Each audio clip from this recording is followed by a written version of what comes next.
can see the agenda, Amy, so I think you're good to go. Thanks. So we're going to do executive board and MSC staff introductions, and I will start since I'm already talking. I am Amy Marchwick. I am the Montana Shared Catalog lead system administrator. I think I'm going to actually call on people to introduce themselves so we don't have the endless like silence and then running into people. So since Melody's video is on right below my Melody. Hello, I'm Melody Carley. I'm a system admin for the Montana Shared Catalog, and I am based out of Cut Bank. Tara, do you want to introduce yourself? Hello, I'm Kara Orban, and I am your point person for questions about the budget, the cost formula. If you have questions about the contract, you could get in touch with me as well. Nice to see you. Laura. Hey, I'm Laura Treader. I'm one of the MSC system admins based here in Helena. And Mel. Hi, Mel Carroll. I'm one of the system administrators here, and I'm based out of Lolo. And Kylie. Sorry, I don't have a picture or my video up right now, but I'm Kylie McGregor, and I'm the trainer for the Montana Shared Catalog based out of Belgrade. I'm going to call on so that's all the MSC team. I'm going to call on the exec board as well. They can either unmute themselves or put it in chat. I'm looking at the giant participant list, so forgive me if I miss any of our exec board, but Mark, you are at the top of my participant list at the moment. So if you want to introduce yourself. Sure. Mark Weatherington, Library Director at Bitterroot Public Library in Hamilton, and the MSC Medium Public Library Representative. And Becky.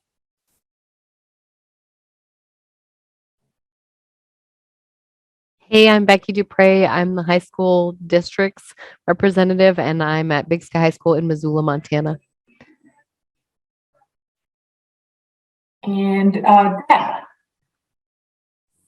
Hi, Deb Westrom at Hellgate Elementary in Missoula, and I believe I'm still the K-8 district, small schools, but may just be consultation.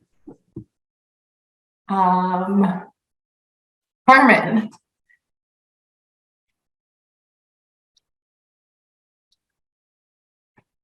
Hi, I'm Carmen Clark. I work at the Bozeman Public Library, and I think my seat is called a transitional seat at the moment. So, hi. Let's see. Elizabeth. Hi, everybody. No video for me. I have had laryngitis all weekend, so I look as good as I sound.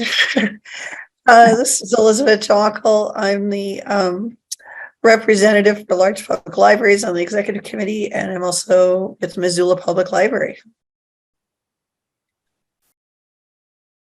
I'm scrolling here. Jonah.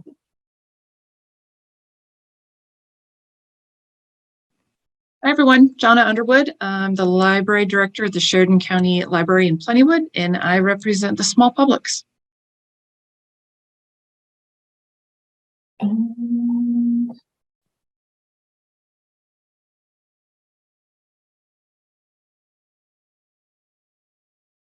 Sydney. Hi, everyone. I'm Sydney Tallman. I'm the Technical Services Librarian at the State Law Library, and I represent the specials. I'm looking at like 3 different lists here, and I have lost track. So if I have skipped any of the exec board members, who are here, would you please jump on and introduce yourself? Yeah. So if I don't see them in the list, but if Matt Beckstrom or Kelly Reisig are here, if you want to introduce yourself. There's an MLA board meeting today that I think happened.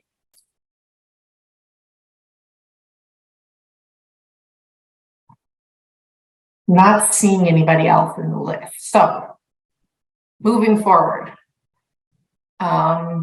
If you jumped in the last couple of minutes, if you'll put your name and library in the chat for our roll call, that just makes it easier for us. We are recording the meeting and we'll post it afterwards so people who didn't make it can come in. But the next item on the agenda is the minutes approval from the spring 2022 members meeting. So let me pull that up on the screen. And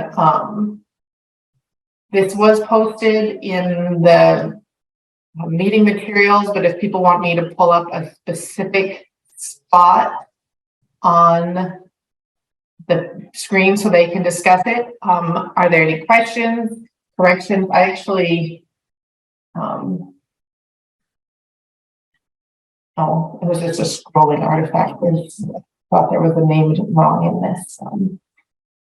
The roll call, but and if there aren't any questions or discussions, can we get a motion to approve these minutes?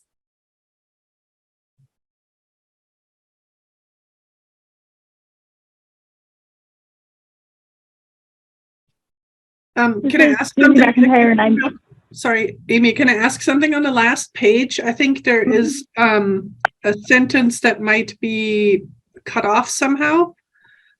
On the important to meet in person, the last thing is being a part of those in-person meetings is an important part of membership and. So I'm not sure if it was just supposed to say membership or if there's something else that might go there. I would be willing to bet that it was just supposed to say membership and there was like a pause, and so that came on. So we can take that and out of there. Okay.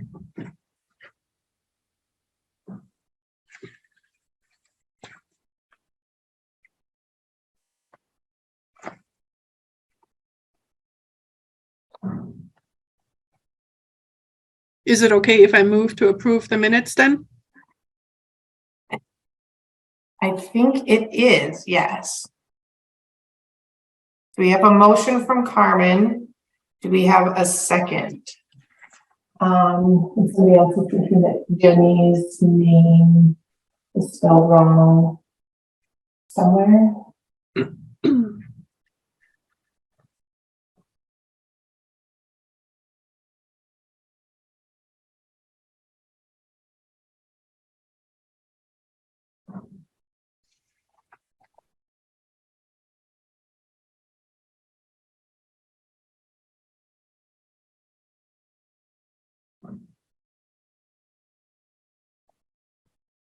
I don't actually see it, but I am scrolling, so sometimes it's hard to see. I got it, Amy. I had a Y in there and it's an I, right? I-E. Yeah, okay, yeah, so we'll get those two things corrected.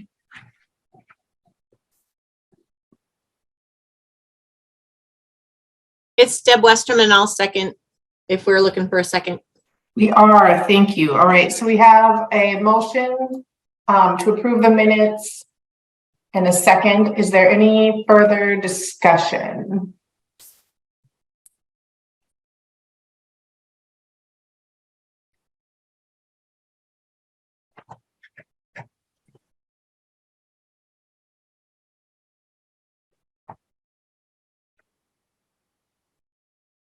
No discussion, just glad to see that at the end of our public comment that chapter 55 didn't happen. Yes, from our it was a while ago. We've had some stuff happen since then. So that was a good one. So it doesn't sound like there is any other discussion. All those in favor of approving the minutes, please type I in the chat.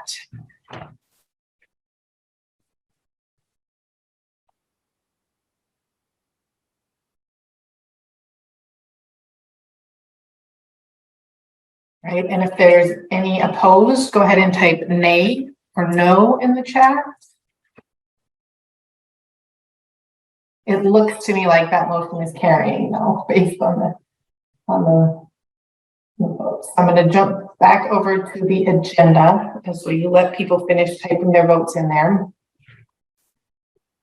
So the new libraries that we discussed at the spring meeting were officially approved and welcomed to the MSC. So the Billings Public School District and Harlowton Public Library are officially members of the shared catalog now. Neither one of them has migrated and gone live yet. They will both be doing that in this this spring to be live with the fiscal year changeover. So I think Billings Public School District Karen is attending the meeting. I don't know if anybody from Harlowton is here, but welcome to our new libraries. And we at the State Library have discussed this a little bit. Well, not a little bit, have discussed this, and we are working on transitioning. We've in the past had a fairly strict new membership application period in December, January, and then the library's application is screened and we go through that whole process. And just the way that the system works and calendars and budget works, that doesn't always a great time for libraries. So we will be transitioning to a kind of rolling application period where a library can apply at any time and get screened as we go, with the understanding that if they're anticipating or requesting startup funds through the state library, that their membership will end up on that same budget schedule as we have in the past, where we would put the request in for those startup funds, and that their go live and startup migration will all be dependent upon staff time. So we're going to try to ease the restrictions a little bit on when that application can be entered, just to make that a little easier for the applying libraries. But the other scheduling parts of that will likely remain pretty similar, as most libraries do request startup fund help, and the times of years that libraries are ready to migrate is pretty static. So it tends to be when their old contracts with their previous ILS vendor are going. So there'll be more announcements, and as we get the online, we're going to have some kind of an online application form. We'll let you know. That'll be announced on Wired as we let librarians who are not in the shared catalog know if they're interested in applying, how they can do that. Moving on to the system update. We've got the document, which I'll pull up at the end of this, where we have a lot of things in writing, but there were a couple of things that we did want to just discuss with you in out loud or live, as it were. The new products from Cersei Dynex are still in process of being set up. There was a bit of a delay where our contract was being executed on Cersei's side. So the rollout of those new products was started later than we were expecting it to. So we don't have any of them rolled out like we were expecting them to.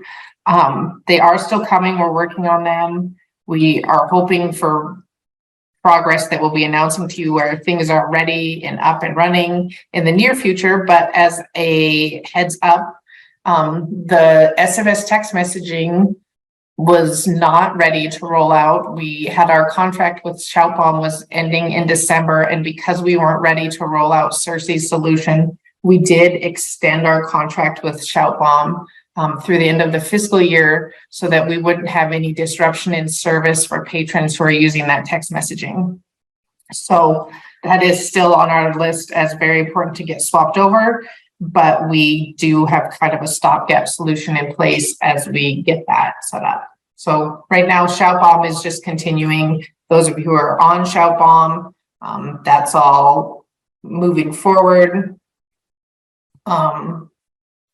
If somebody wants to start text messaging, we would recommend that you wait until we get the new Cersei Dynamics text messaging set up. So we'll just put you right into that instead of trying to get you set up for Shout Bomb for a very short period of time and then shutting that back down. So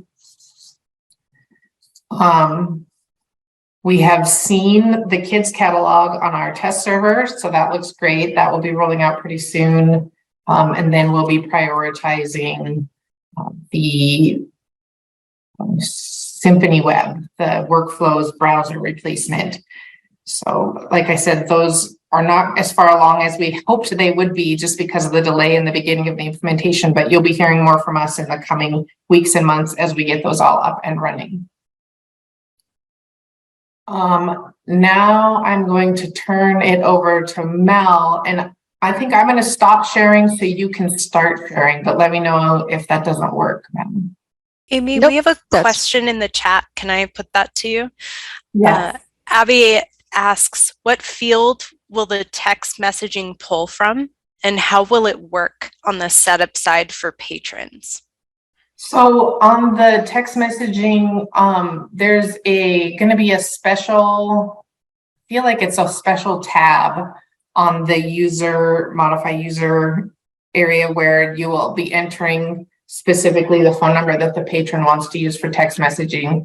And so it will be a little bit opt-in, like email opt-in. They won't, as far as I know, they will need to let a staff person at the library know that they want to receive text messages. It's not going to be like Shout Bomb where they send a text message and get it going.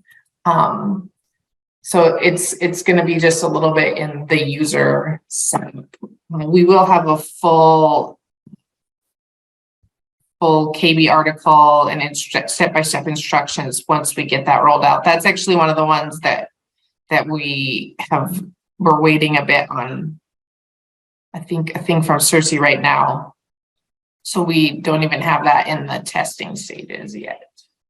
But yes, and yeah, if there are any questions, please feel free to type them in the chat as we go through these system updates. And Amy, I'm just going to put out there that I'm assuming that anything that we can do in batch from our side as the admins to move your current SMS patrons over to the new system, we'll be doing that as much as batch as possible. We're not going to make you manually move your patrons if at all possible. So just letting you know, it's not going to start fresh. Correct. And that was actually a question that just popped up in the chat. Our Shout Bomb rep has been very helpful and is sending us lists of, I mean, at this point, it's list of library barcodes and phone numbers that he has registered. So we will be able to swap that over. The question about the online registration form, I'm not sure about, but I will write that down and we will find out for sure before we get that rolled out if they'll be able to opt in to text messages from their online registration or not.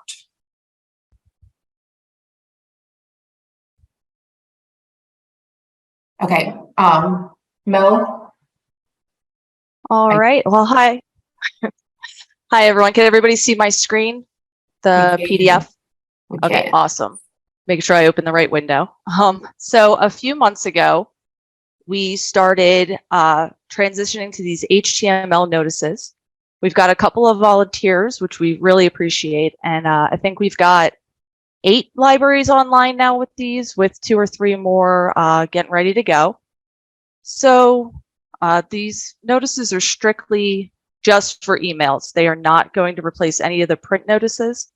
But as you can see, this is what our current notices look like. And the one on the left is the browser version, and the one on the right is the mobile. And they are outdated, would be maybe the best way to say it. These are actually good examples because they're just our generic test setup. But usually there's line breaks, there's a lot of dead space. They're just not really visually appealing. So the notices that we are transitioning, we can't do them all, unfortunately, but we have announcement emails. So like your new user welcome emails, your expiration emails, hold pickups, overdues, bills, and then your courtesy reminders. So saying all that, this, whoop, went too far, is what our new notices now look like.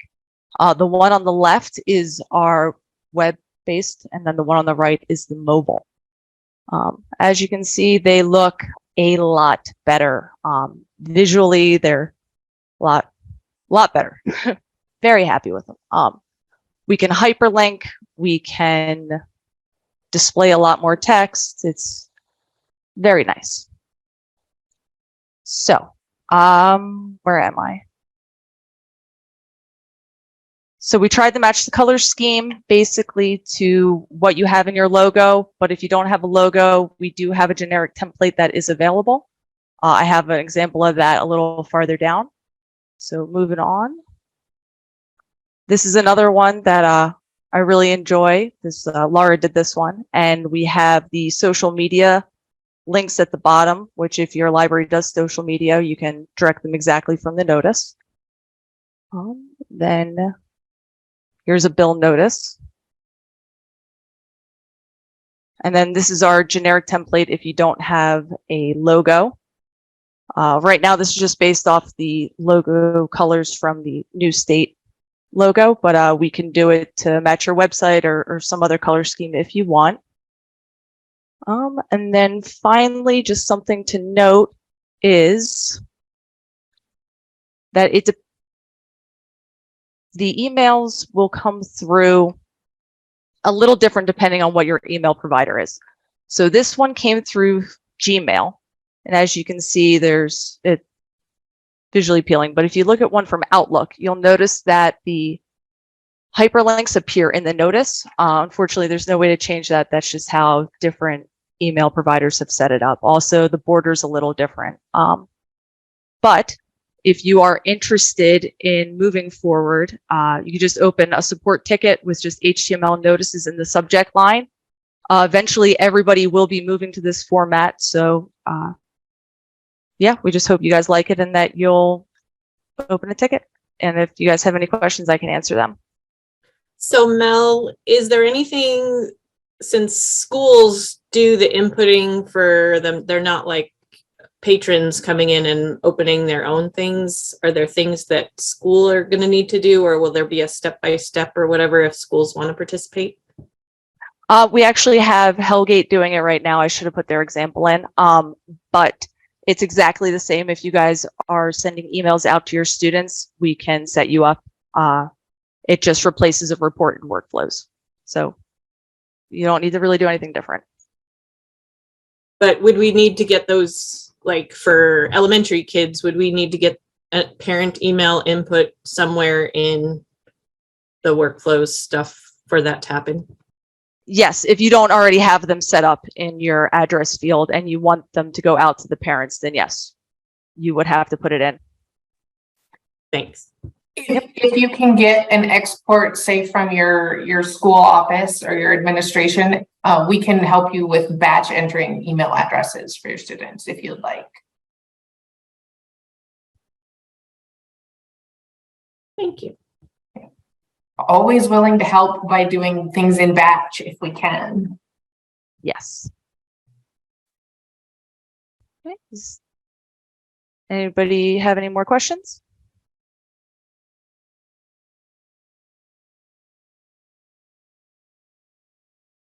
Okay, I'm going to turn it back over to you, Amy. Amy, am I up? This is Kylie. You are. Excellent. Let me get my screen set up. You need to let me share. Oh, let me lock Kylie out. 1 second. That's fine. I don't have to do anything. Everybody became a co-host except I think you and Kara. For whatever reason, it didn't make you guys co-hosts. That's nice. Thanks. Okay.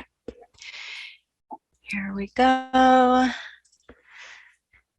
Can you see my dashboard screen now? Yes. Excellent. Okay. So I'm bringing up the Montana State Library's statistical dashboards page, which is discussed in more detail in the system update. But because, as many of you know, Rebecca Camp moved on from her position as a system administrator to the State Library's data coordinator, and it's probably no surprise that she immediately started creating some great dashboards for us. And we wanted to highlight a few of them that are specific to the shared catalog. So as noted above here, these dashboards display for the State Library's fiscal year, which is July 1st through June 30th. And where I'm going next is MSL programs, of which the shared catalog is only one. I've already pulled these up so we don't have to wait for them to load. Sometimes they take a minute. Pardon me. This dashboard is updated monthly for the MSC, and it gives a bird's eye view of our consortium, including sharing group activity and a transit map. You'll see the transit map here, which is pretty nifty. Right now, it's set to display partners, specifically items that are leaving Missoula Public Library and going out to other libraries. Now, if you hover over those other libraries, for example, here I'm hovering over where the Hearst Free Library is. It looks like they got over 400 items from the Missoula Public Library so far for fiscal year 23, which is pretty cool. Now, if you wanted to change the sharing group, you can do that. We have Four Rivers and the Gallatin County Libraries, but you'll also have to set your origin library. Otherwise, initially, it'll error out. Excuse me. Okay, and then we can also look at the types of materials we have in our consortium. It's a lot. And a little more sharing group information, such as the total number of items that have been sent to fill holds and the libraries that are participating in those sharing groups and the counties that have been impacted by that. And in case you're curious, we also have our support case categories and the kinds of tickets we're getting. So far this fiscal year, we've gotten 444. Again, this is updated monthly, so keep that in mind. And we also have our fiscal year circulation and number of shared catalog users. The circulation, you'll see checkouts in blue, but then holds count is in green. If you hover over it, it'll give you the number. Okay, so that's one of the dashboards. Let me move that over. Okay, the second dashboard we want to look at is specific to the shared catalog's online catalog summary. So that's our enterprise catalog. And this one has a daily update of online activity. It's updated each day around 12 a.m. So you can filter data by library and year. Right now, we're just set to all libraries in the year. And I'm going to touch on this a little later in training. You can get this same sort of information from Blue Cloud Analytics. We're just fortunate that Rebecca is able to take it and turn it into some really beautiful visuals as well. Now, there's another option here. If you click on the catalog search trends, it'll give us, oh, sorry. Give it a second. Here we go. It'll give us another view at the catalog. So we have our word cloud of common search terms, and they're also listed here. A number of unique searches. So as recent as yesterday, we had over 4,000 unique searches in the catalog. And you can also see those numbers monthly. And then you can just go back to the online catalog summary. Excellent. And that's broken down. We can break down into page views. So number of times pages have been viewed. how many times people have logged into their account. And we're already, let's see, over 50,000 times as of December. And then just resource clicks and the top resources getting clicked. So probably no surprise here, but we have Overdrive at the top and then some of our bigger libraries pages, New York Times, and so on. So the third and final dashboard that Rebecca asked us to point out is the one compiled for the public library survey. So right here we have the state snapshot of Montana. And this is updated annually. Data for 2022 is being processed and it'll be added soon. And the federal data for 2020 will be added at the same time. But here we have some totals for our state in terms of registered users, visits, reference transactions, and so on. And so it's pretty neat. And you can, toggle between graphs, comparisons, national statistics, all that stuff. But I'll let you play with that. Links to these specific dashboards, as well as the dashboard homepage, which is here, are all in the system update. And if you have any questions about that data, you can definitely shoot Rebecca an email. I'm sure she'd love to hear from you, but that's that.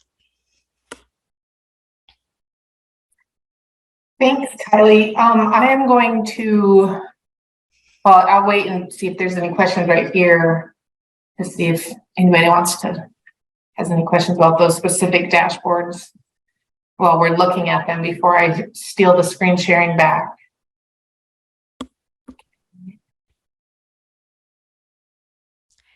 Yeah, you can also see some pretty interesting, you can see our work plan as a state library. I mean, there's a lot of really great stuff here. We were just pointing out a few that might be interesting to you. But don't be afraid, go ahead and take a look at them and adjust as you see fit. Toggle around, push all the buttons. All right, I am going to go ahead and bring the consortium update document up on my screen. This is posted under the meeting materials. It's so you can read it at your leisure and open help desk tickets if you have any questions. I just want to point out a couple of things in here. The first is our sessions at MLA are listed here with their times and topics. And those dashboard links that Kylie was talking about are here to make it easier for you to find those. The other thing that I wanted to highlight is that the spring members meeting, we have got that scheduled. We know there had been some requests from quite a few people to have an in-person option. So the spring members meeting will be on April 12th. We're actually sort of holding it in conjunction with MLA. It will be in Billings at the start of the MLA conference on April 12th from 1 to 4. We will have an online version, as we always have in the past 5 or 6 or 7 years. If you can't travel, you'll be able to attend online. And if you plan to attend only the members meeting, you shouldn't need to register for MLA. But if you're going to attend all of MLA, you will need to register for that separately. And that's handled through them. But we will put out an agenda and more meeting materials as we get closer to that meeting. But we did just want to give everybody heads up that we have that scheduled. I see a comment in the chat about a clever way to share the dashboards other than just the link for social media or posters. That's a good question. The answer to, but I bet we could ask Rebecca. Yeah, we'll find out from Rebecca, like even if you had one particular month that you wanted to like grab a PDF of that you could put it somewhere or post.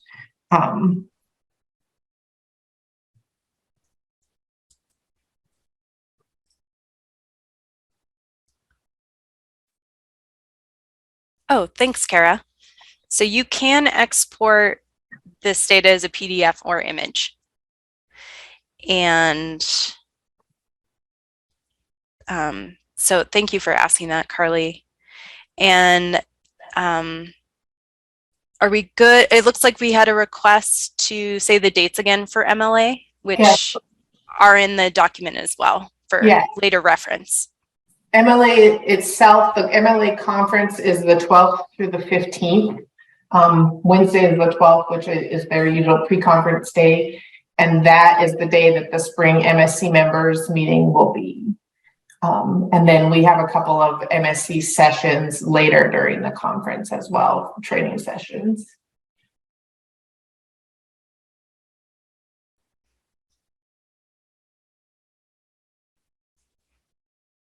So while we are online here, are there any other questions about any of the consortium updates that we've talked about out loud or that are in this document? And you can use the document as future reference. If you have questions come up later, feel free to open a ticket. But since we're here, are there any more questions?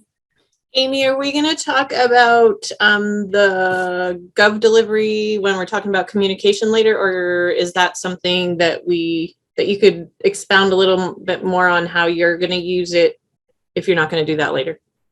I will bring it up later, but I can point it out as well here. I forgot I have my camera turned off. I have my screens all over. The state library has switched to using Gov Delivery for many of their listservs, and we as the MSC will be switching over soon as well, just for the announcement updates that we generally send to MSC Discuss. The MSC Discuss is a Google Groups listserv, and so it's kind of dated and hard to manage the members, and people can't subscribe themselves. Gov Delivery will have all of those options. It will also have a built-in function where any update we send through Gov Delivery will be like a static web page as well as an email that somebody can visit later on, and we will have an archived list of those. I think it will probably end up being linked through our KB, through our knowledge base, so you'll be able to scroll back and look at old ones that you might have deleted from your email. In the consortium update document, there's a link for how you can sign up for those. We are just doing the final stages of testing our template for that. So those MSC monthly update emails, when we have things going on, they'll start coming through that instead of through the Google Groups, just because it's a lot nicer format. And we will be discussing that more in the discussion of the communications at the end of this meeting. Okay, so is it preferable for us to just get on and get subscribed whenever, or should we wait for notification from you guys that, okay, our testing is done, we're ready to go? If you want to subscribe now, you can. I think there are people already are. Some already have signed up for it because it is a checkbox in when you click on that link, it'll take you to the whole state libraries, and we have several different newsletters. Like there's the Montana Library Network newsletter that goes out that also gets sent to Wired, and a couple others. And I think we're a subscription topic, the MSC. So you can sign up for that now if you want, but when we do get it ready, we will remind everybody to sign up or get switched over. And I see in the chat that Kara has given some more step-by-step instructions for how to download or save to share those dashboards to save a page or as a PDF. So if you want to be able to do that, you might grab those instructions.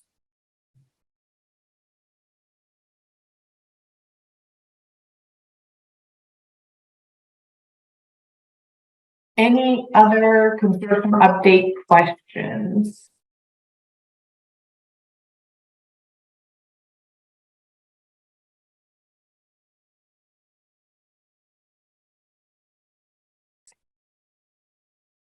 All right. In that case, I think I am going to hand it over to Laura for our content management committee update. Okay. Need the screen, Laura, or should I just leave the agenda up? Okay, I'll just leave. You can just leave the agenda up. Yeah, I just have some notes that I'll share. So this is the CMC update. For those who are newer, I just wanted to kind of confirm what the CMC is. It's the Content Management Committee here in the MSC. It's a standing committee of members who work with and share their expertise with us, the MSC staff. Their primary functions are to promote consistent bib records, catalog records, cataloging and circulation practices. They also help us maintain a functional and attractive user interface for our online catalog for enterprise. They really bring a lot of good insight, I think, into how people are using the system and issues that come up that sometimes either we don't know about until they share, or that we need more input on in coming up with solutions. So they're a really important group for this whole consortium. Over the last couple of years, not surprisingly, the Content Management Committee has lost a number of members. There's a lot of turnover with retirements and job changes. And so recently, the Executive Board appointed 4 new committee members. And those 4 are Chiva Higgins from Great Falls Public Library. She's a Technical Services and Acquisitions Librarian. Erin Laframboy, the Director of Library Services at the Medicine Spring Library at Blackfeet Community College. Kat Wilson, the Collection Services Librarian at Imagine If. And Liz Feller, the Acquisitions Librarian at Billings Public. And just to confirm, the other members of this committee, some are very longstanding. Beth Boyson at Bozeman Public. We have Jen Hosick with Missoula County Public Schools at Washington Middle School. Cindy Tallman at the State Law Library. Abby Dooley at North Lake County Public Library in Polson. Jody Moore at Red Lodge Public Library. Paulette Harpert at Missoula Public. Carly Delcine at North Jefferson County Library District in Clancy, and Lindy Park, also at Missoula Public. So you can, if you recognize those names, you know the depth of experience and expertise that we are thanks, Carly. Tough names. If I mispronounced anyone's name, please let me know. But there's really appreciate this group. They bring so much to the consortium. So having said that, the group just met on November 2nd after not meeting for almost a full year. And it just, a lot of just all the difficulties of the last couple of years sort of were played into that. So it was a great meeting to kind of get, including changes in the MSC staff, right? So it was a really good meeting to kind of get caught up with each other, get everyone back on the same page, and get back to work. There was some good discussion around some specific issues around cataloging and enterprise, as should have happened.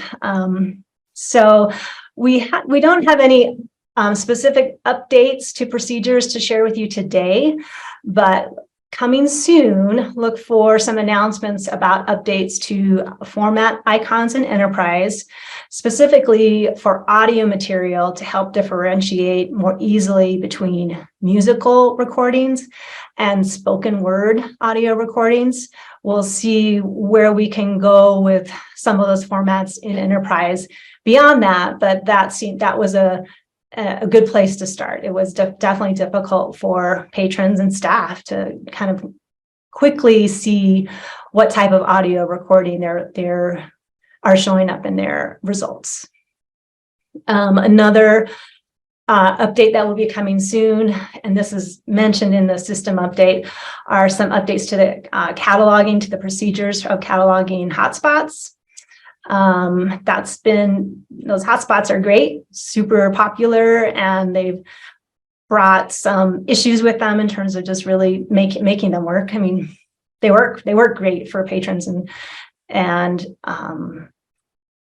they work great for patrons. They work well for staff, but they can be difficult to circulate and to track, and placing holds in enterprise can be difficult. So we're looking at those procedures and think we can offer some good solutions to make it a little better. Hotspots will always have their issues. I don't probably need to tell anyone here that. And then there'll probably be some there will be some updates as well on some of the guidance on cataloging series and serials, in particular manga and some children's materials. We'll share that soon. And if you note in the system update as well, basically those last two, the hotspots and the cataloging series and serials, are also sessions at MLA. So look forward to that if you can attend, but otherwise we still will be sharing all this information before that. And then further out, the committee will be doing some updates to their operating procedures. We have name indexing on our radar, some bib record overlaying issues that we're diving into as well. That is the update. Any questions for me, or we have a few committee members online today as well. This is Deb Westrom, and I guess I love to talk today, but once some of these things get done, Laura, does it typically end up in knowledge base so that we can then go and figure out what, like for series and serials and that kind of stuff, once those recommendations are made, how is it that we then as librarians will have an opportunity to know what to implement? Great. And is knowledge base where to go? Yeah, it's like we trained you to like ask these questions right when we want. I know, Deb. It's perfect. Deb, you're awesome. We didn't, by the way, train Deb. We didn't tell her like when to ask these questions, but generally, yes, any changes in recommended procedure for cataloging will be reflected in the knowledge base.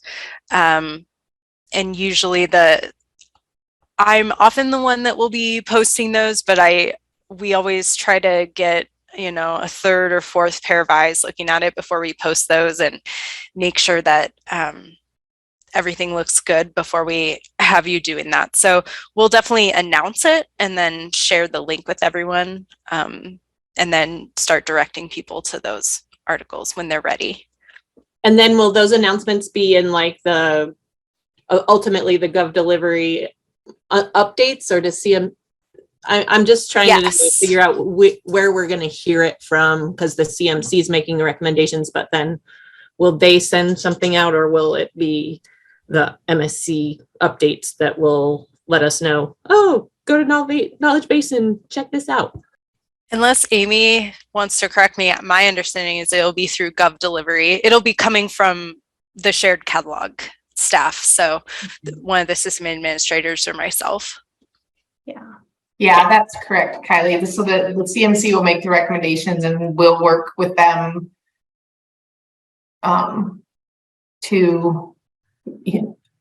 we'll discuss with them what the recommendation will be and get that all hammered out, and then we'll put it in the knowledge base and send those announcements out to the member section.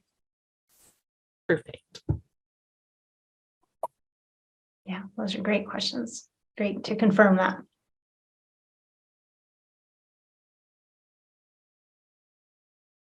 Anything else?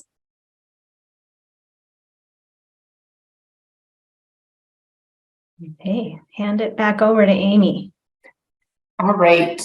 Next on the agenda, we have the training, but we've been here about an hour. So before we jump into the training, we thought we'd take a quick break.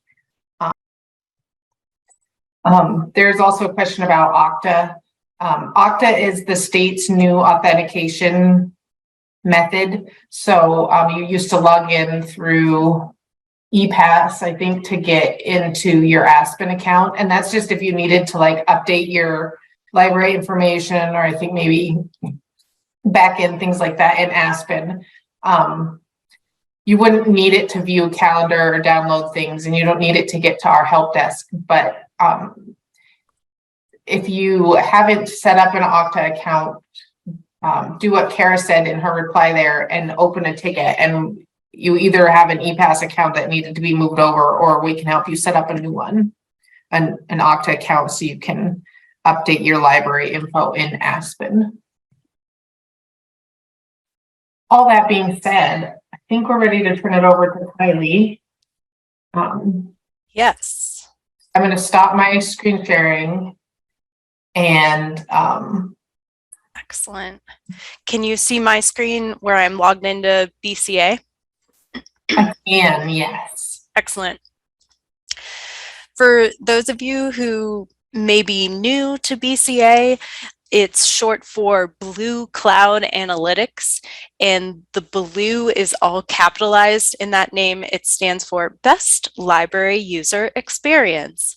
We did not pick the name, Cersei Dynex did. So here we are. I am not covering a lot of the nitty-gritty details about logging in and exporting or printing things. I can definitely answer those questions, but what I want to focus on today is if anyone's feeling a little bit intimidated about using Blue Cloud Analytics or BCA, I want you to first think, what information is it that you want to share with your stakeholders? Or, for example, maybe your board of trustees. Or what information do you as a library staff person need to do your work? And then finally, remind yourself that you can't break anything in BCA, and then just go ham. And the reason you can't break anything is because it's basically takes a nightly snapshot of the activity in our integrated library system. So that's what's going on in workflows, what's happening in the online catalog, how people are interacting with that and the mobile app. And it just displays the data for you in certain ways, depending on how the report is. So if you need your login information, please open a ticket and we will get that to you for your library. Each library has a login. Once you log in, you'll see a folder that has BCA MTSC on it. It'll be the only folder on the screen, and you'll just click that and it'll bring you to this page, which includes what we'll be diving into, which is the shared reports that we can all view. So I'm going to go in there, and I came up with two common scenarios for people who are going to be using BCA. One being you're a director or a staff person that has been tasked by the director to present information to maybe your board. And then secondly, as just a staff person performing catalog maintenance as part of your job. Maybe you're a cataloger or you're do collection management, that kind of thing.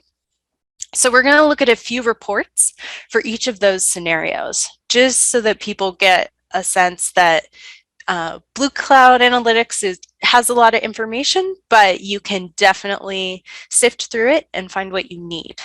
No need to be afraid. So if we are the director presenting to our board of trustees, the first thing I want to think about is, how do you want to show your board the work your library does using statistics from our integrated library system, our ILS? One really obvious one would be circulation statistics. So over here in the right-hand column, you'll see we have a Circ Stats folder. So I'm going to go in here. And I know the first thought is, oh my gosh, look at, there are more folders, there are more reports. But we try to make it pretty clear what each folder contains and what each report does. So we can find circulation stats by date range, We can even become really granular and find it by hour. So maybe for some of our libraries, they want to know when the busiest time is at the desk to have extra staff, for instance. We have circulation stats according to information about our collections. So like what type of format an item is, who the audience is, that kind of thing. Now, down at the bottom, you'll see we have a few reports hanging out already. And one of them is titled Circulation Statistics Monthly. And bear with me here, I'm just going to read you the report description. So this is a dynamic date report, which means that when you click this report to run it, depending on what the date is, today's January 9th, it's returning stats for the previous month automatically. So you don't have to input what month you're trying to look at. It includes many attributes off grid of the report to allow for you to customize it a little bit if you want. You do not have to do that. But I'm going to click it to run it, and then I'm, Mark didn't know this, but I'm picking Bitterroot to do a lot of my examples. I never ask people, so it's usually a surprise. So if anything looks wonky, I'm sure it's my fault, and definitely not Mark's or his staff. So 1 second here, running the report. Okay, so this is automatically set up. You'll see here at the top to pull statistics from the month 12, so December of 2022. And it looks like we're looking at circulation statistics based on an item's home location. Now, you'll see there are 2 pages. So if I go to the second page and scroll down, there's also a total here of the total circulation stats. So over 7,400 for the month, which is great. Now, for those of you who may already be comfortable in BCA, you'll see over here on the left-hand side that you can do some customizations. For instance, if you think this is a little overwhelming for your board to look at, having all the home locations, but you still want to convey, hey, we've had this much circ and this is who's been circing it, you might want to pick something like item category 2, which is audience. So I'm going to pull that over and I'm going to add it to the grid. Okay, now we see that each home location is assigned the audience item category on its record, but that means that we'll have a lot of things that are repeating. So if I were to remove the home location, because I think that's too much information, I'm going to right click, choose remove from grid.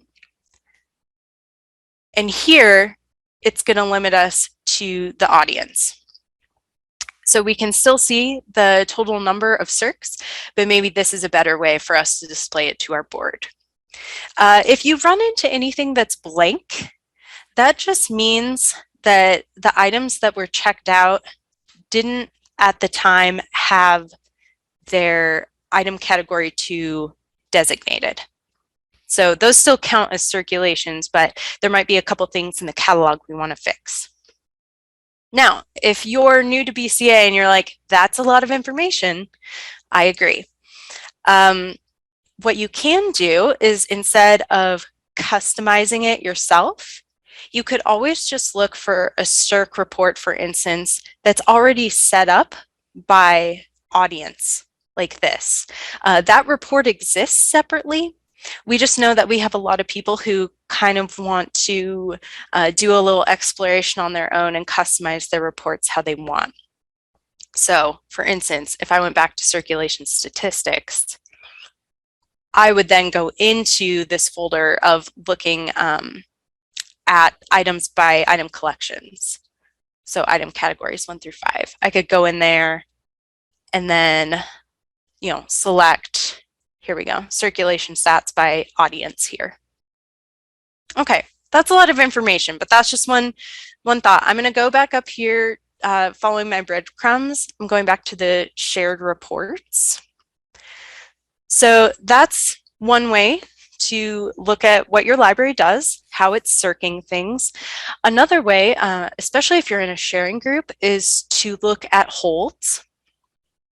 So if we go into holds here, one second. I want to look at holds that have been placed, let's say.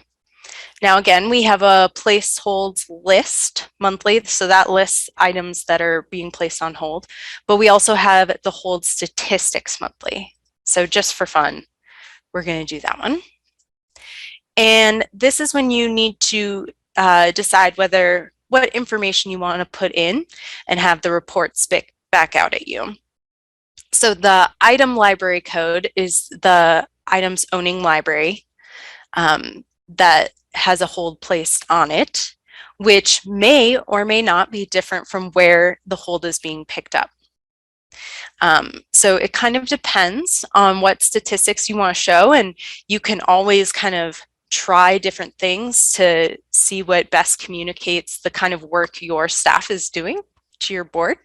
But if we go down to Bitterroot again, I'm just going to choose the items that have been placed on hold from their library. And I'm going to run that report.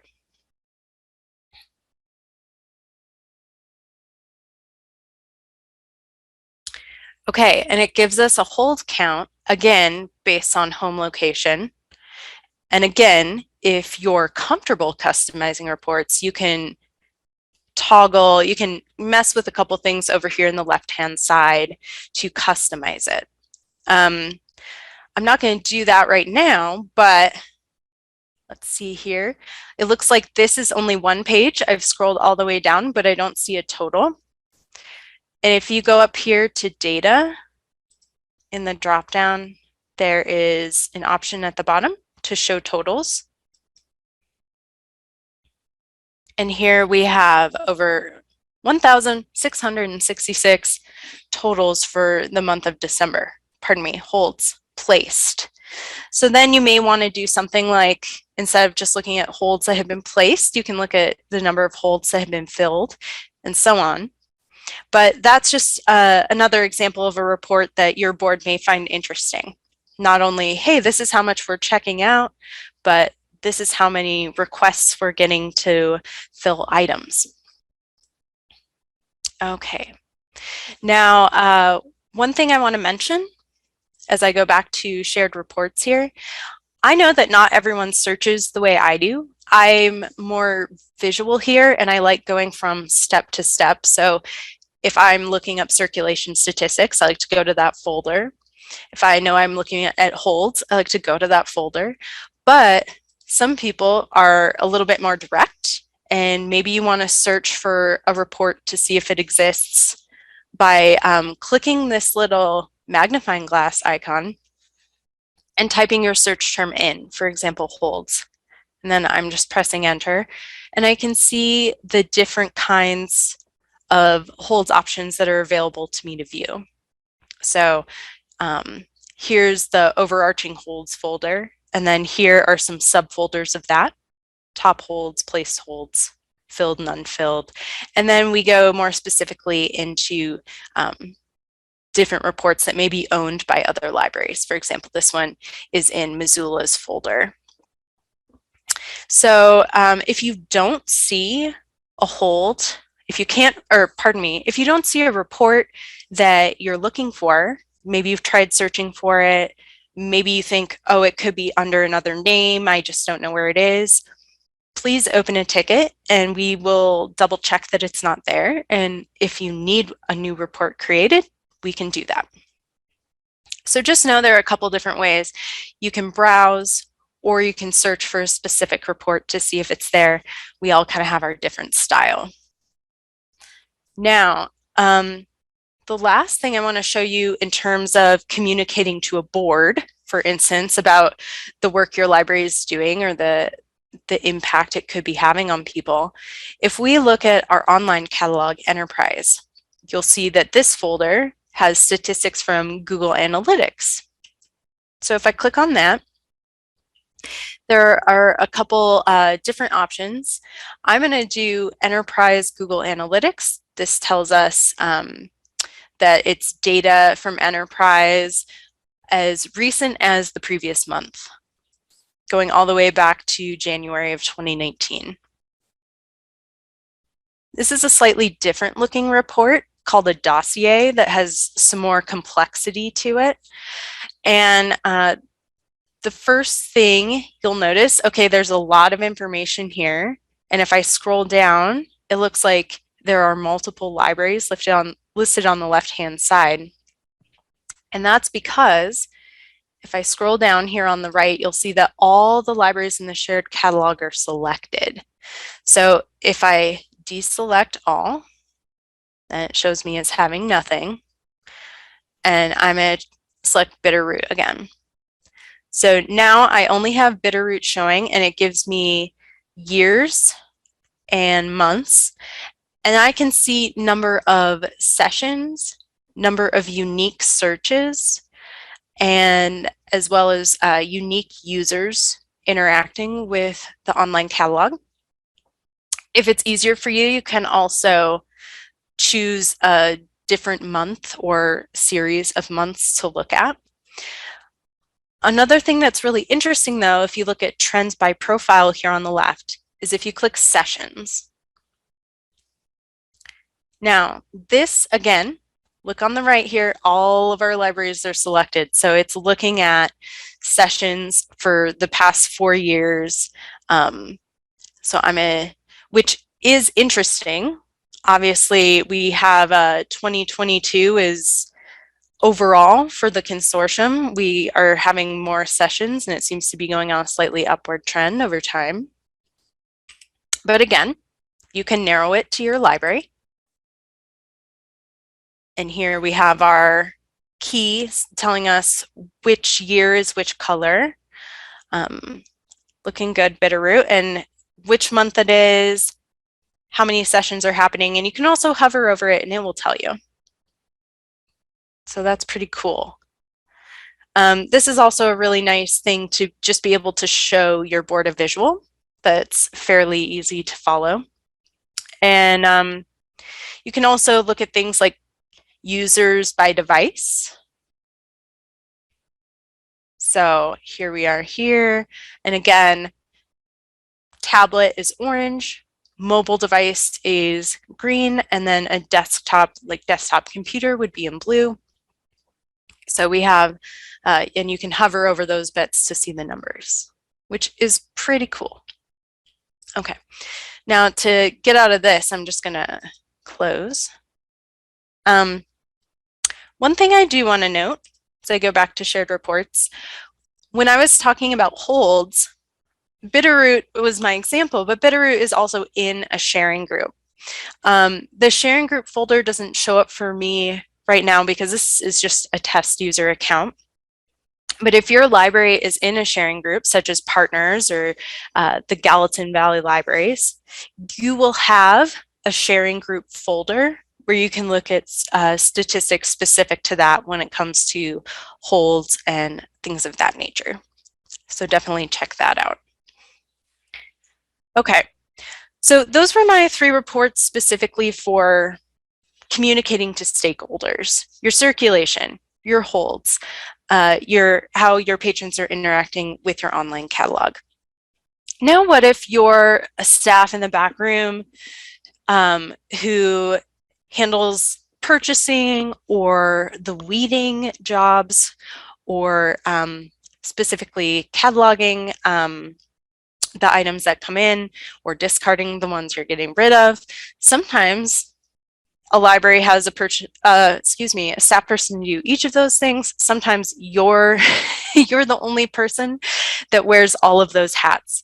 So here is a little way to get started doing regular catalog maintenance. And again, we have a collection maintenance folder, and you'll see it has reports for maintaining the library collection. So that's review lists, weeding lists, lists of missing items, inventory reports, all of those things.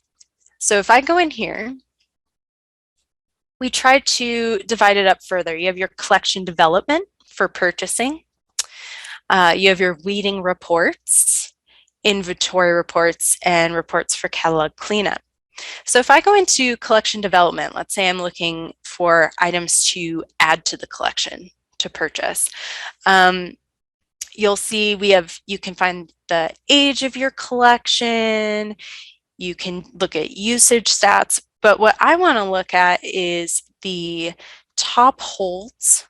And let's say I do the top adult holds for the MSC. So this is going to look at items that have been placed on hold that have item category 2 of adult as their audience. And it's going to look at holds across the whole consortium. And it looks like Demon Copperhead by Barbara Kingsolver is the top. There are 211 holds currently on that title. And it looks like the consortium itself has 54 of copies of that. So you can also, this is sorted, it looks like by top holds, which makes sense. I think it gives you the top 25 holds in the consortium. You could also sort by, the item or the hold that has the most items available already or the least. So 2, even though this has 14 holds on it. And you could see whether or not you have that in your collection, if you'd like to add that item.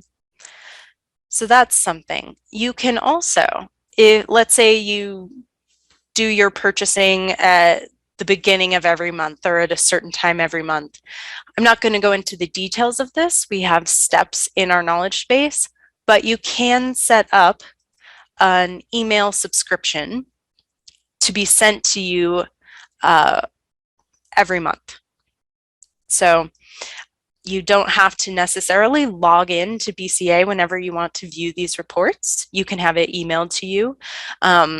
If you're handing this off to a staff person, you can also export it into Excel or print it off as a PDF, and they can use it that way. So there's a lot you can do. Okay, so we looked at holds. Now what about weeding, which is one of my favorites. I'm going to go back here to shared reports and collection maintenance. I go into weeding. One of the, if you're fairly new to weeding in your library, I always recommend, never hurts to start with weeding, the report titled Weeding List Never. It'll look at items that have never checked out. And what you'll be prompted to do when you run it is put in your library, and then you can choose a date where if an item was added after a certain date, those items won't be reviewed. So anything you've added recently, you can exclude from the report. The one that I want us to look at, though, as you get a little bit more comfortable with weeding, is this one titled Weeding List by 2 or less circs over the last 3 years. So in 3 years, these items have circed 2 times or less. And what I'm going to do is keep picking on Bitterroot, not really picking on, they're just a good example. If you already know a specific section that you want to narrow your search down to, you can enter the start and end call numbers here, as well as exclude items that were created after a certain date. However, I'm just going to run the report like this because I can make changes later. So we're going to let it think.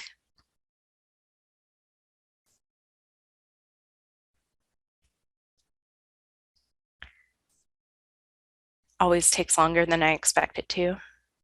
Excellent. And here we see the list of items that have circed less than 2 times in 3 years. Now you'll notice that the call number will have CD in it. That's because up here, you'll see that there's a drop down for the item collection code. That means its home location. So right now, we're looking at items that qualify that have a home location of audio recording.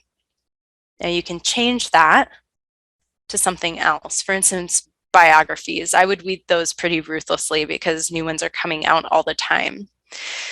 So now that we're looking at home location biography, now you have a list of items that you may want to take a look at to see if they're eligible for weeding.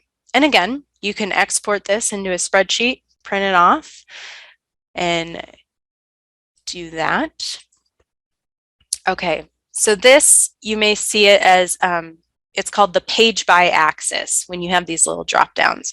And some reports have them, some don't. So just be aware that sometimes that's a nice option.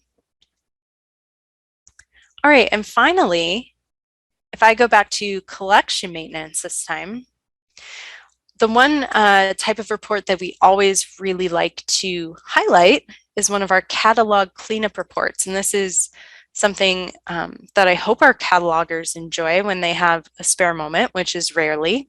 But if you're looking for a little cleanup project, you're going to click this report, also a dossier, called Cat Map, which is short for cataloging map. This is fairly interactive, where you can find mistakes that you may have made cataloging and easily fix them. So I'm going to click this. We're going to do Bitterroot again. And I'm going to run that, and this usually takes a minute as well. What this shows is pretty much every item in your catalog according to, or sorry, every item in your collection according to how it's cataloged. So for instance, there are over 5,000 items, if I'm looking at the number of items here, that are cataloged with the item type of book, that are fiction, and then the format is book, the audience is adult, and the genre is fiction. So that's the majority of our adult fiction books are cataloged that way, which is great. And if you click on that number, you'll see each of those items listed. Now, we don't really need to look at that. The purpose of the cataloging map is to find generally your mistakes, which Bitterroot looks great. I mean, they've done a wonderful job, but one possibly helpful example is, of course, eluding me right now. One second. Okay, here we go. So here's a book that lives in the adult fiction section, and yet the item category 1 is board book, which is probably not the format that it's actually in. You never know, it might be, but it is to an adult audience and fiction. And so if you click the item, which one of these items is cataloged that way, you'll see down here that that item barcode will pop up, and it'll let you know what the title is and how it's cataloged. You can right click on that item ID and you can copy that row, or pardon me, copy that cell, and then you can paste that into workflows, pull up that record, and fix that item category. The important thing to note is that change won't be reflected in Blue Cloud Analytics until tomorrow if I were to do it today, because the snapshot happens at like, I think 12 a.m. So you wouldn't be able to see those changes immediately, but you'd be able to see them the next day. And you can just go through your catalog like that, looking for maybe a group of items that have a small number, like single digits or double digits, and just making sure they're cataloged correctly. So that is my presentation on how to not be afraid of rooting around in Blue Cloud Analytics. Really, again, what I want you to remember is, what information are you trying to convey to people who want to know about the library, or what information do you need to know about the catalog in order to do your work? Keep things clean, you know, do purchasing, do weeding, that sort of thing. There are a lot more reports here, and we can train on those more in the future, but don't be afraid to get in there and play around, because you cannot break anything in Blue Cloud Analytics. It's just giving you a snapshot of data. It's not actually making any changes in workflows. Does anyone have any questions? Thank you, Kylie. That was fantastic. I have been keeping track of the questions in chat. So, oh, great. This first one actually Mel answered, but I'm going to read the question and the answer out loud just so everybody gets a chance to hear it. Excellent. Denise asked if she recalls a time when someone ran a report that took so long it messed up reports for everyone in the morning. Can that happen in BCA now? And Mel replied that that cannot happen because, as you reiterated, this is a snapshots. Right. It's not like workflows where the reports run one after another. Does clarify that it might run slower depending on how many people are online because we're all sharing one server as the shared catalog, and some other CERC customers. Not all of their customers are on our same machine on the back end, but sometimes you might see it run a little slower, like that waiting, and sometimes it'll be a little faster, but it won't hold up, shouldn't hold up any one report. Correct. Carmen is asking, are those folders, like this view here, is this an update? She says she only seems to have a list. She doesn't have folders. Excellent. Thank you, Carmen. Again, it's like I planted you in the audience. So you can adjust how your folders or how your reports display down here in the bottom left corner. You'll see there's a list view if you hover over it, and then this one with 4 blocks is the, I think, folder view, or sorry, the icon view. So if I click on list view, it will look like that, which is probably what you're seeing. I kind of like the bigger icons, but either way, and then you can do the same inside of the folders. So I could do a list view like this. Great question. Great, thanks. So the next question, Mitch is asking, like when you get to the part where it's prompting you, he asks, if you leave a field blank, is that the same as basically selecting all? Okay, so if we go into, let's see, if we do circulation statistics, and again, let's see if this is a good one. Oh, that only has one prompt. So if, for example, the prompt is your library, usually that's the only prompt that's required if you want to look at your library specifically. But if I were to run this report without selecting a library or a couple of libraries, yes, it would run it for the entire consortium, which would take a long time. It'll do it, but yeah, it's generally selecting all. Good question. And then there's a couple more questions that sort of tied together that Mel answered, but again, I'm going to read them out loud. Excellent. It was asked when you were doing the search from the little magnifying glass and typing things in, she's like, will we see reports owned by other libraries, or is that only because you're right? And then Denise replied that you can see reports from other libraries, which is helpful when boards want comparison from similar size libraries. And then Mel said it depends on what kind of reports. If the report is in the shared folder, you can see the other libraries. If it's in your personal folder, it might show up in the search, but you won't be able to open it. Correct. So I think I did one with holds. And this may be different for me because I'm logged in as a trainer, but for example, it looks like this one is owned by Missoula, but I can't view it because I'm not logged into Missoula's account in Blue Cloud Analytics. So I'm going to go back. Now, I feel like there was a kind of another question in there, which wasn't exactly the same, which is, can I view other libraries' information when I run reports? And you definitely can, in the sense that if you wanted to look at, like when we were looking at enterprise, you can look at the data in comparison to your own, or among a group of libraries, maybe in your sharing group, maybe something like that. Then you can see other libraries and do comparisons, but you just can't have access to their personal reports, if that makes sense. I think it does. And additionally, anything that has PII, we have limited to just the library that quote unquote owns that patron. So right.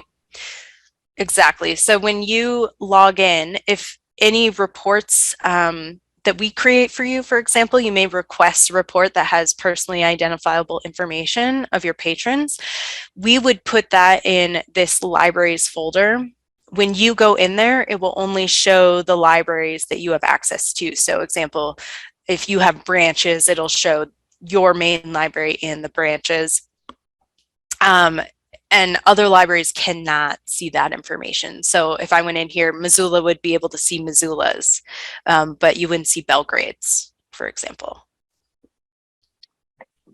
Okay, next question. I'm going to skip a question because there's another one that kind of ties into this, but I'll come back to that question when I'm squid.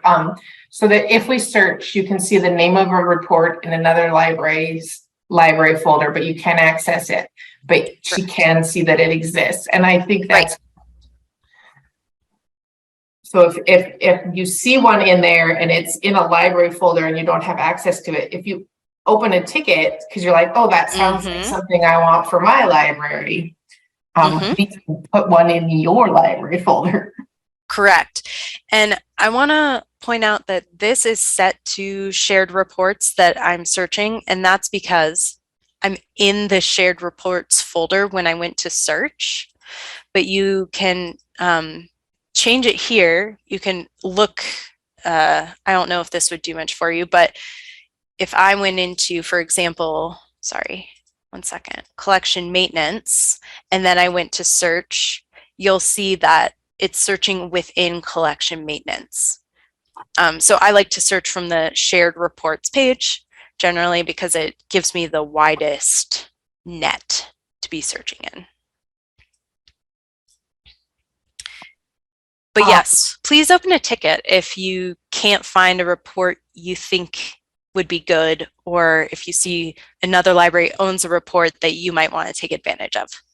Yes. Sometimes we get requests for reports that we didn't think of but are so great, we make a generic one and put it in the shared reports folder. So which is also how we end up with so many reports. So just keep in mind that usually the reason you see so many to choose from is because libraries are approaching data from a variety of angles, and we just want everyone to have that option as well.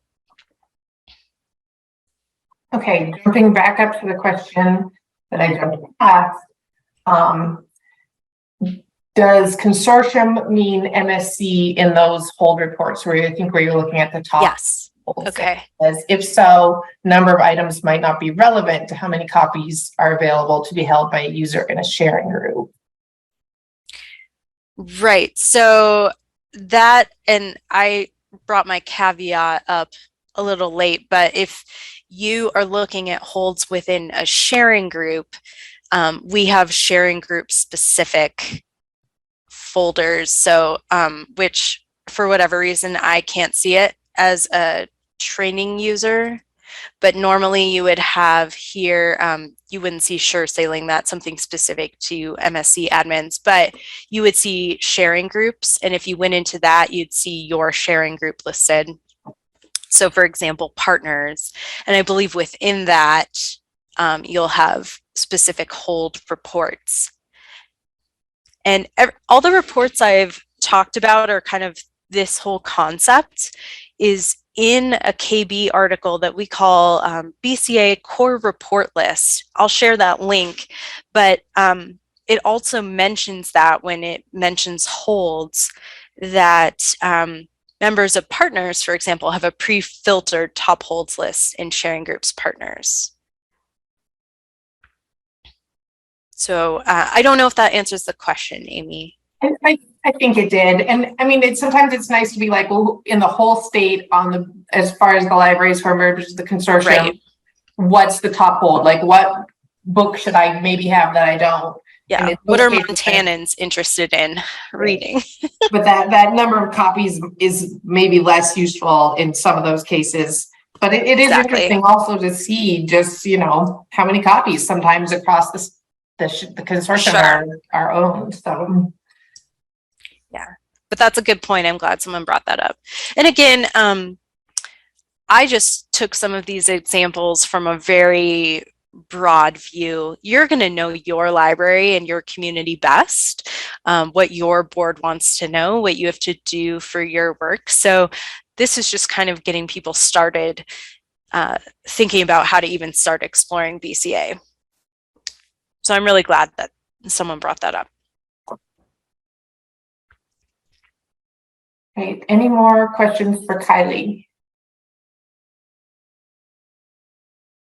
And she posted that KB article with the core reports, and there are also KB articles about the other stuff she did in there, like changing the little, pulling the new things in. Yeah, we have stuff on customizing. We have stuff on how to export a report into a spreadsheet or PDF, how to sign up for an email subscription to have it sent to your email regularly, a bunch of things like that. And please feel free to, if you can't find it in the knowledge base, we can get those articles to you, or if you need extra help, just open a ticket and let us know.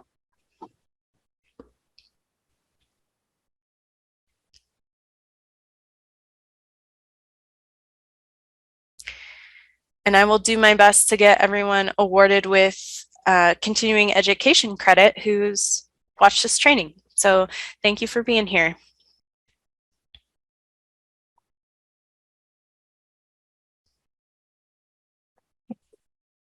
I am going to, so assuming there's no more questions from Kylie, I'm going to share the screen, steal the screen share from her.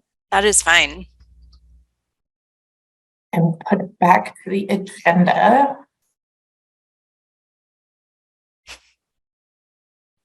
All right. So the last two items on the agenda, they're listed separately, but it's kind of one big discussion.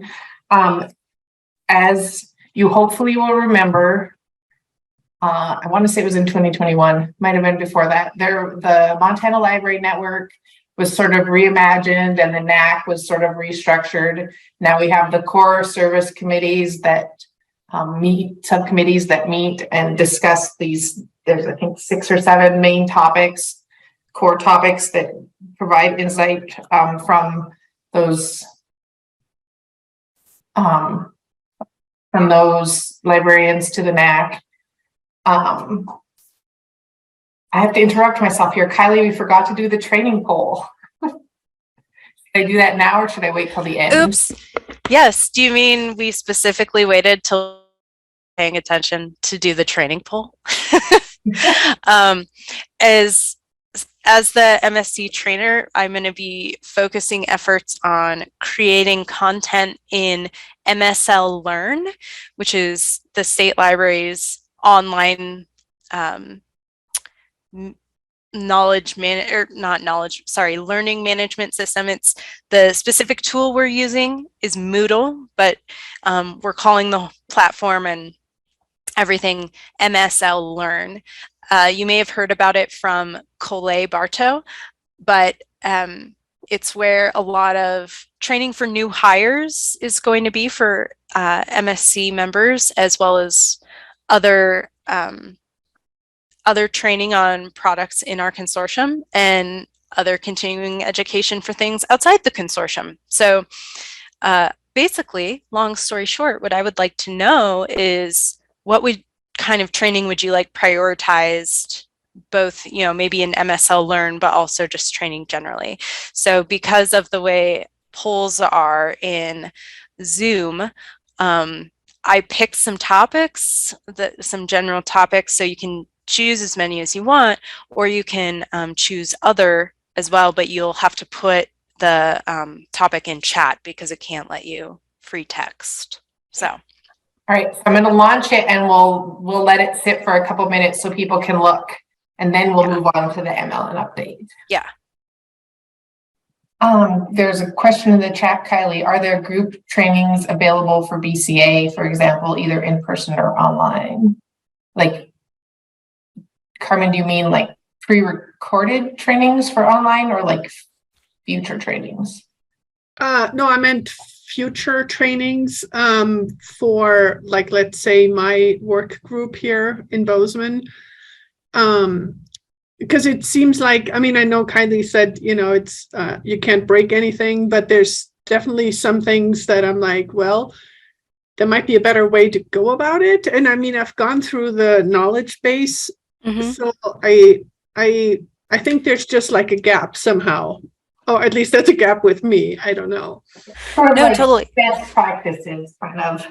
Right. So I would say that kind of it's looking like a lot of people would like more Blue Cloud Analytics training, and with that in mind, like, it would be helpful to me if people have more specific ideas on like what specifically they need training on for, because generally what happens is people will be like, oh, just train us on everything in BCA. But again, it kind of comes back to what kind of data are you looking for? And then once you have that in your mind, we could probably help you out through either a ticket, or I can do a broader webinar that anyone can attend.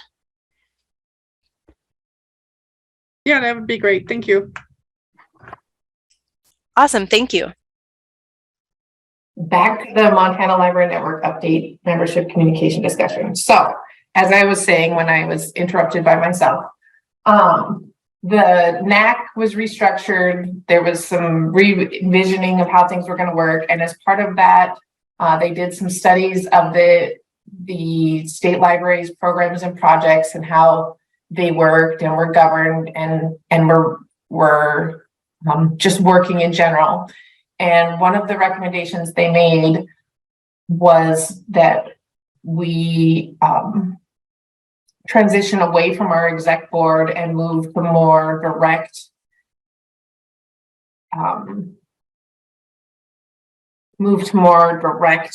governance by our members, which was sort of always the case. You know, our budget has always been approved by the whole membership. Purchasing new products has always been approved by the whole membership. We just had an extra layer of governance with the exec board in there. So we've been working on transitioning away from, or transitioning to having no exec board since that recommendation. And so we are still working through that process. We've had some extra people appointed to our exec board to help with that transition. And some of them are on the call today, which we appreciate. But one of the things that has come up as a concern or a way to make sure that this transition goes well is that we have as the best communication that we can have as a consortium, from the MSC team to the members, from the members to the MSC team, from the members to other members. We want all the communication to make sure that thing keeps running as well as it currently does. So we have been collecting ideas for the best ways to keep that communication, ways we can improve our communication. Through the last 2 or 3 membership meetings, and it's kind of been scattershot discussions here and there. So we have a document where we've outlined some of those. We captured all the ideas that we've heard so far. We've got some more questions, and we just wanted to have a little bit of discussion today as a group about if these things are good ideas, if these things are people's preferences, if people have other ideas or suggestions for ways we could improve these or other things that we might have missed. So we did talk about, I know this is kind of a long document and it just got posted, I think, just last week. So if you didn't have a chance to look at it, I'm going to leave it up here on the screen. Before I scroll down for a few minutes, you can download it from the membership meeting or the meeting materials page of Aspen. I think that's what we decided is that, but so basically we think we have pretty good communication. I mean, you guys all showed up to this meeting, which is great. So you at least knew the meeting was happening. But there is generally always room for improvement in places. Oh no, and now somebody tells me I'm cutting in and out. Fantastic.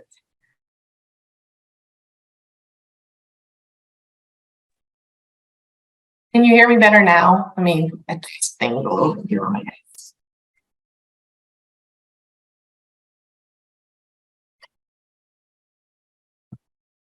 Okay, great. So as we like robot voice maybe in and out on purpose. So as we look at these ideas and strategies we've come up with down below, some of the things to be thinking about is, do we need in-person or online meetings and trainings? There's benefit obviously to in-person discussion and training, but some people have trouble traveling. Online is easier to record, and it's a little bit easier to be accessible after the fact. So if people have opinions, strong opinions one way or the other, I think we have in the past and probably in the future will continue for sure to have hybrid. If we do have an in-person meeting, we will put as much of it online as we can for the people who can't travel. But we are interested in feedback and preferences one way or the other.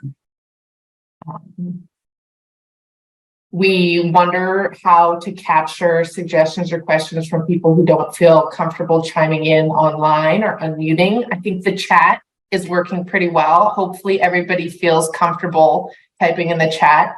If you want to, you can always direct message one of the MSC teams and chat just to one person and have them ask your question of the group. If you want it to be a little more, the private word I'm looking for there, a little more anonymous. But if there are other ways that would be helpful to you to give feedback in these meetings, maybe more polls, more, I don't know, do small group breakouts in the meetings. But if we can help to ensure that people are get the feedback that we know is in the minds out there. As we get bigger, the MSC does continue to grow and have the ability for everyone to be resource sharing. How can we share and make the group the strongest we can with the resources we have? And as a reminder, when we say resource sharing, that means at the very base level, sharing the system.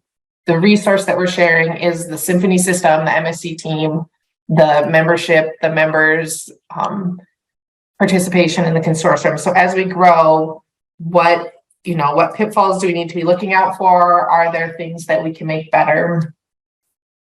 How do we ensure that we put in place bylaws changes, that they're changeable if it doesn't work the way we want? So as we go through, because the exec board is codified in our bylaws, we will be needing to make bylaws changes and have the membership vote on those. We just need to keep in mind that whatever changes we put in, we need to have a mechanism to make more future changes through more bylaws changes, through the bylaws if we need to. We've worked pretty well for the last 20 years at changing when we needed to and having fairly flexible bylaws. So we probably want to keep that in mind, which sidebar 20-year anniversary of the shared catalog. 2002 was when it really got started. So we've been successful and growing for a long time. And how do we keep the shared catalog as a shared resource, as a system, as a consortium, representative and responsive to the needs and wishes of the members as we move forward? So all that being said, those are the kind of things to keep in mind. If you have suggestions, type them in the chat. If you want to send them to us later in a ticket or an email, please do share those with us. The MSC announcements and direct emails seem popular. People like those. It's helpful for the MSC team to be able to send those out. So this is currently in place. One of the questions we do have about this is, would members like this to be more frequent and or on a set schedule? Right now, what we tend to do is wait until we have at least a couple things that are announcement level things, unless it's time sensitive. Like we'll send you on Friday, we sent you the reminder of this meeting because it was kind of time sensitive. But we can certainly adjust the frequency of these emails to make sure that you get one every month or one every other week, or there's going to be more repetition if they're on those set schedules. But we want to be sending emails the way people prefer. As we mentioned in the system update, we're going to be switching the announcement of emails to Gov Delivery just to make them easier for people to get and sign up for. But if there's any preferences in how those come to you, we would love to hear that. Hey, Amy, this is Becky. I apologize because I know I wasn't able to make the exec board meeting right before this meeting because obviously I am still sick. But I think we run with this as a PDF. I think we run the same risk of what we had in our last exec meeting before that, which is it's hard to get participation online through this. And ultimately, what I would really like to see is people to be able to participate in this online in their kind of their own time, but also to be able to see others' responses, not just to like an evolving discussion, not just submitting something to the MSC staff and then not being able to know what other people are saying as well. And so maybe we could meet as the board with MSC briefly after this and just kind of try to figure out a way that we could do that so that we can have an actual like participatory discussion instead of this came up really late on the agenda materials, and we don't want to read through it for everybody and then have them like think on their feet. Rather, we could be a little bit more thoughtful about it. What do you think about that, or what do y'all think about that?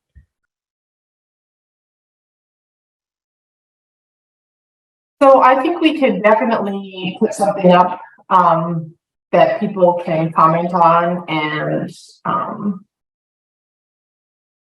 sort of asynchronously have the ability to respond to. I think we could definitely do that. I think since we have a group of people here now, though, that it probably wouldn't hurt to move forward, just at least going over this on the broad. So if there's any questions that come up right away or any suggestions that come up right away, we can capture those now. 100%. I just don't want to have the same problem where if people aren't responding in this meeting that we're just like, oh yeah, that was what everybody thought. So right, just wanted to put it out there for now. Yeah, silence means everybody in the meeting agrees with me. Yeah, no, thanks, Amy. Yeah, no.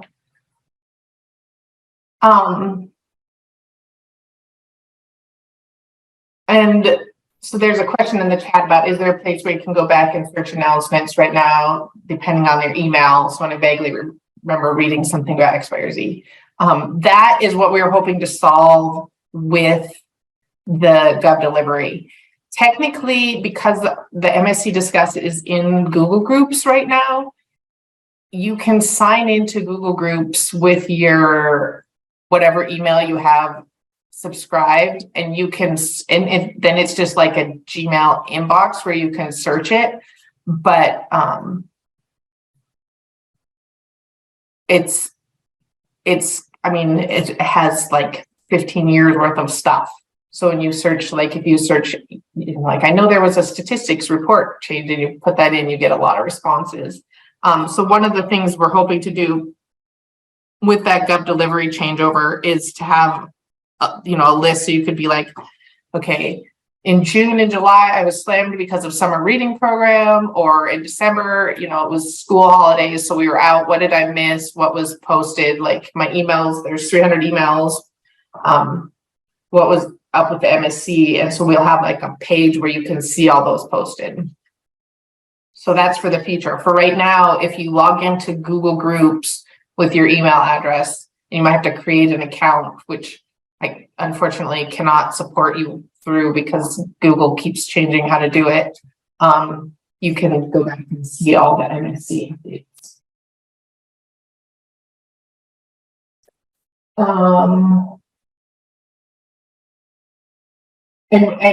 And Becky's suggestion that I've got a couple of try-ins and direct chats again, that sometimes people just don't feel comfortable knowing that, you know, they want to make a comment, but they want it to be a little bit less. Like I'm saying this out in a room full of 50 people, which MSC librarians are very nice people, but sometimes you just don't feel comfortable. You're like, what if everybody else already knows this? So yeah, we can make this document and put it online and allow for comments and things like that on it. There's also been some suggestions of the consultants or directors getting assigned mentors from MSC who they can talk to. And that is a big one, especially like with new directors in the state. You know, there's just a lot going on when you're a new director, and sometimes you just need like one person to be like your MSC question person. Although we at the MSC always welcome tickets as well. So we have member votes, which currently happen at member meetings. We had somebody suggested that maybe that should be more on demand, like when it's instead of saving the voting actions for twice a year when all the members meet, maybe we could do email polls or something until we get a minimum number of respondents. I do know we have people who ask for, like, if get a new product from Cersei, and so then that can sometimes take a really long time. Like if you ask tomorrow about a new product from Cersei, it might not get voted on until the fall meeting because we have to gather information, test it with Cersei, see what their pricing is going to be, then present it to the membership. And sometimes that is not quite as fast as the members would wish it would be. So maybe we could have more direct polling that way. Again, anything that is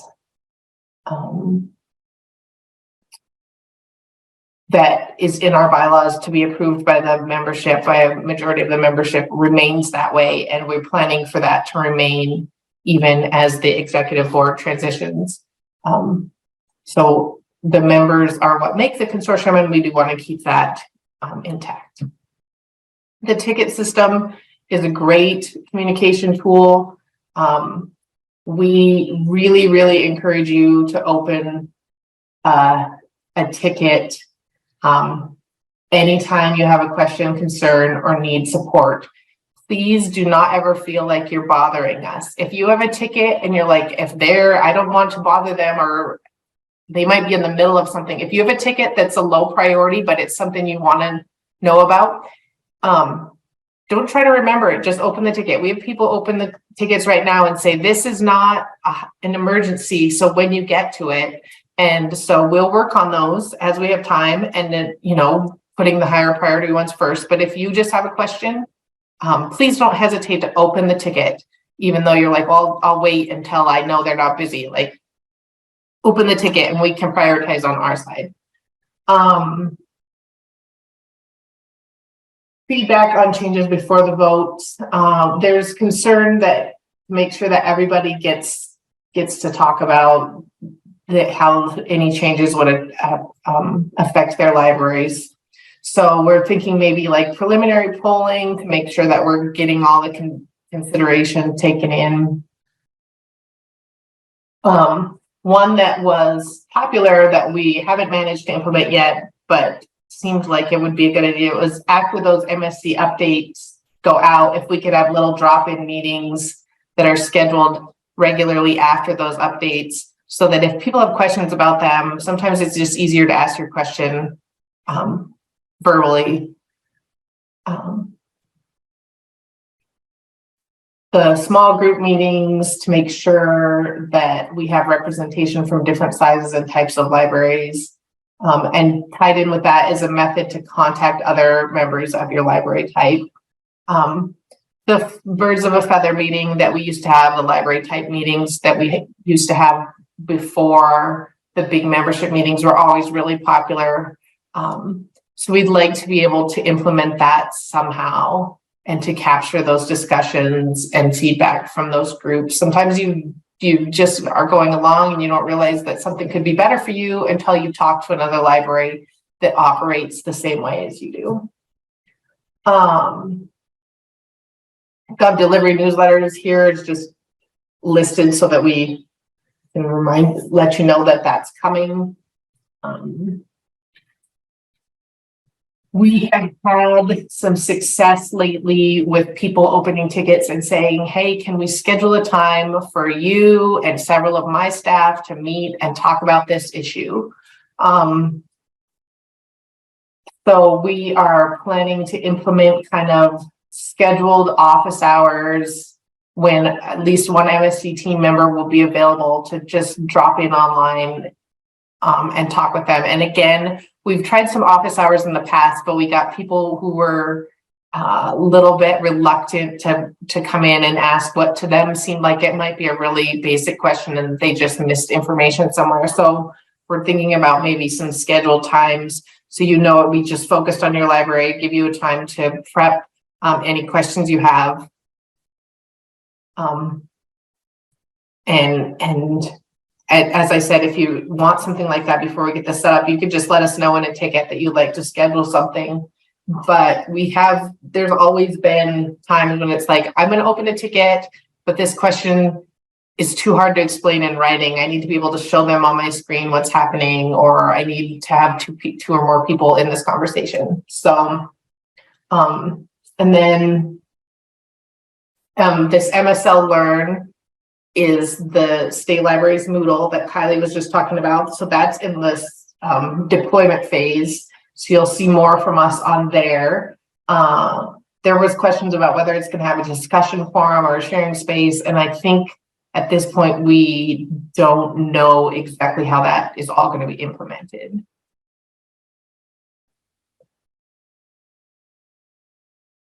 And then finally, we regularly get responses or people like, I'd like to be able to talk, to other libraries like me or other libraries in the system like me. And we think, oh, a message board or a forum. I'd like to know what people think about this. We tried a Zoho forum for the shared catalog right at the beginning when we got Zoho up and running. There was a few scattered responses, but we didn't get a lot of buy-in there. The school librarians are using a forum on MLA's website that we might be able to get something similar. So I don't know if that would be popular with people or if people think, well, that's just another place I'd have to remember to check. So some feedback on that would be great.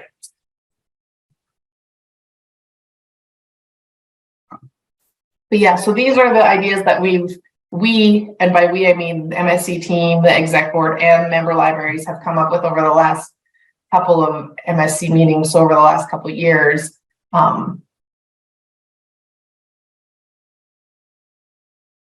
And I agree, like as Becky says, in this kind of format, it's hard to get a lot of feedback because people look at it and nod and kind of think, yeah, it sounds okay. So we'll put something up that people can comment on and type responses to and give it some time over the next few weeks so people can think about it.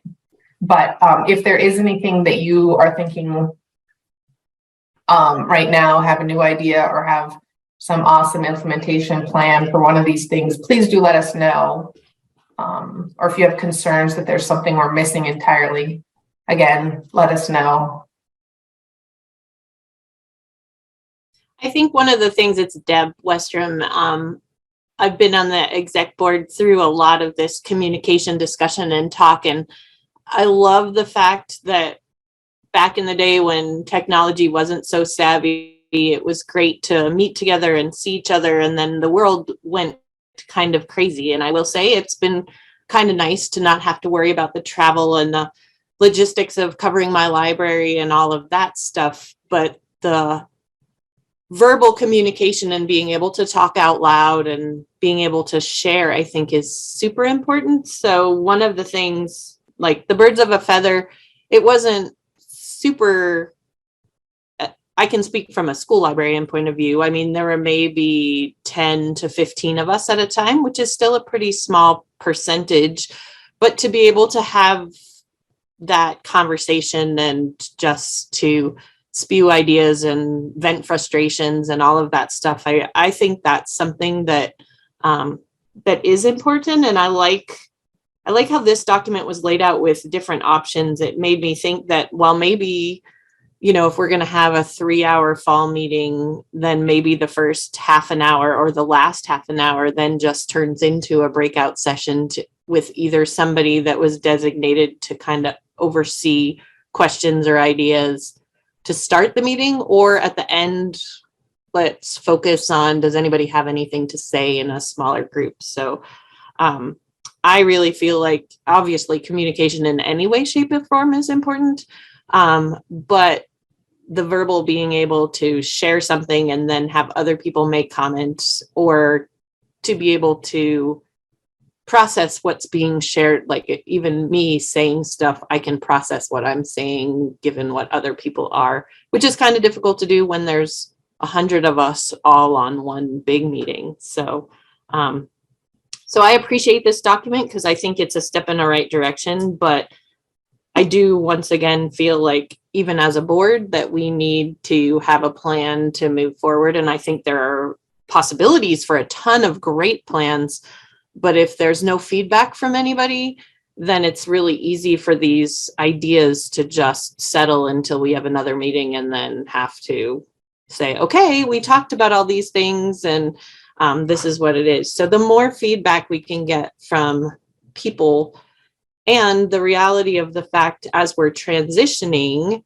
to possibly not having an exec board, to feel confident about how the how that community, like right now, as a teacher, a librarian, as the representative, I don't get a whole lot of feedback from people about what they're concerned about or whatever. But if there isn't an exec board specifically, that would be one less piece for people to wonder who to even comment on. So those are just some of my ramblings, and so we really, both the MSC team and the exec board that's trying to make these transitions, we really need to figure out how we are communicating with each other and to the best of our abilities to make this the best possible thing, because this consortium really is amazing. So, and our MSC staff is doing amazing things, and so that's just kind of the feedback we need. Thanks, Deb. And thank you to everyone who is chiming in with some feedback in the chat. That's exactly what we want. Things like, I would love the forum, or giving the forums another shot. So yeah, we can, things that are, like she said, things that are actionable, the feedback that we get helps us kind of know what direction to move forward in, so we're not in a holding pattern.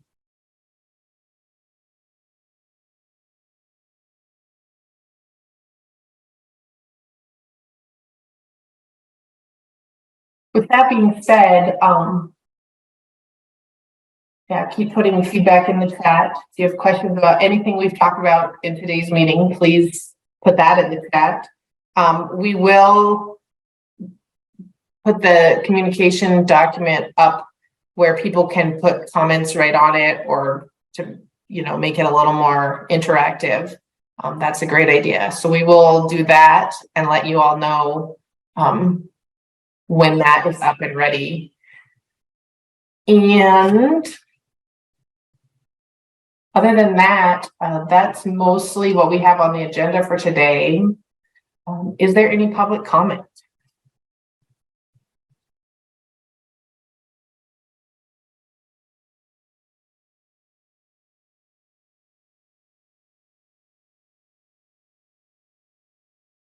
Ooh, quarterly meetings, like shorter online meetings for voting.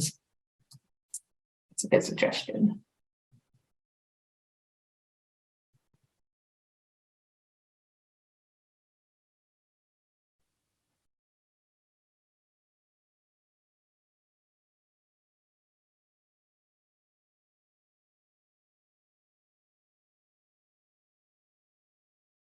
I'm not hearing any public comment or seeing it in the chat. I'll give you another couple minutes, but that being said, I think that we are ready to adjourn.